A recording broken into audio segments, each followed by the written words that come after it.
2 Timothy 1:7.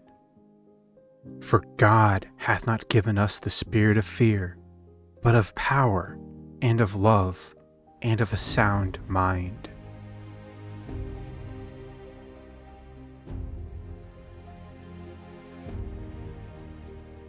This verse reminds us that fear is not our source.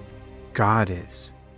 He has given you His power to stand, His love to walk rightly, and His sound mind to think clearly even in uncertain times or the storms of life. So when fear tries to rise, remember to fall back on God's words and promises. Seek God when fear hits and take every thought captive. We have no reason to fear. God promised He is with us and will never leave us nor forsake us. Take comfort in those promises today.